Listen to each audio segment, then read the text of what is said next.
Hi everybody. Welcome to section 2.8, solving equations and formulas.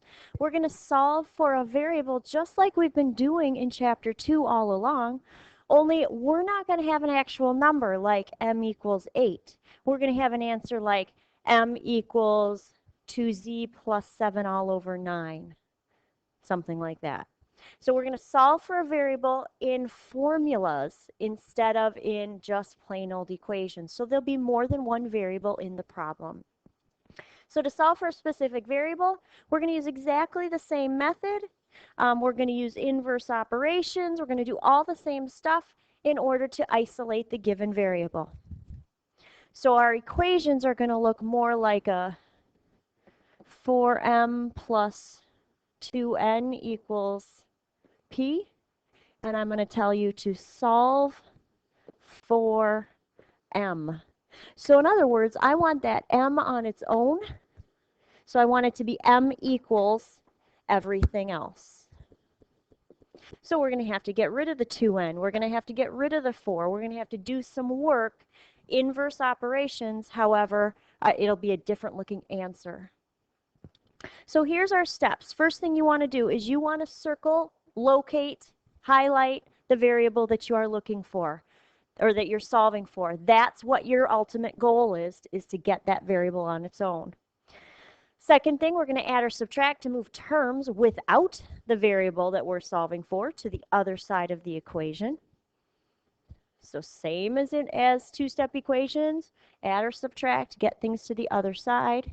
This one I'm going to put parentheses around. Sometimes you don't have to do that. I'll put a little star there if needed. Use the distributive property to pull factor values common in all terms. I'll try to avoid those kinds of problems. They're a little bit like the next step. I want you to get the basics down. Step 4, however, multiply or divide to isolate your variable. And then last but not least, if you need to do some simplifying, like if there's a fraction in it, like 4/6, you'd simplify that to 2/3, things like that. So let's do a problem or two. Oh, look, this looks really similar. 4m minus 3n equals 8. Solve for m. Let's do number 1. So in other words, I want this m on its own. So we're going to start off by locating the m. There's only one of them. And then we're going to add or subtract to start getting that m by itself. So if I want to start by getting rid of this minus 3n, get that to the other side, I'm going to use my inverse operation, adding 3n. Now those guys are not like terms. We've talked about like terms in chapter 1. These cross out. I've got a 4m equals. I have to keep them separate because the 8's a number and the 3's got an n on it. So it's not 11n. It's not anything else other than 8 plus 3n. So now I'm still looking to get that m isolated.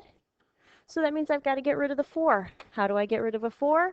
No sign in between means multiply, so I'm going to have to divide both sides by 4. And this is where it looks interesting. My final answer will be m equals 8 plus 3n. You could write it 3n plus 8 all over 4. There is nothing else we can do with that problem. So we ended up solving for m or isolating the m. Problem number 2. Let's do 2. Solve k minus 2 all over 5 equals 11j for k. So in other words, when I say solve for k, that means I want the k isolated, so that's what I'm going to highlight so I know that's what I'm looking for. This is a lot like those two-step equations where that k minus 2 is all a part of a giant fraction. So we've got to get rid of the denominator first. So how am I going to get rid of this big over 5 here? I'm going to times by 5 on both sides, right? So those guys will cross out. I'm left with a k minus 2 equals. Now this is a math problem we can do. 11j times 5. We can actually do that problem because it's multiplying, not adding. And we could say there's 55j. If I had 11j 5 times, I'd have 55j. And now last step to keep isolating that k. Get the k by itself. This seems pretty straightforward. Let's get rid of the minus 2 by using the inverse adding 2. And again, this is where our answer looks a little bit interesting. I end up with k equals, are 55j and 2 like terms?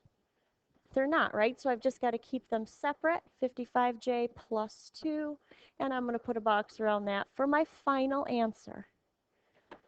So these ones look weird, and yet they feel the same. Still inverse operations, still working to isolate the variable.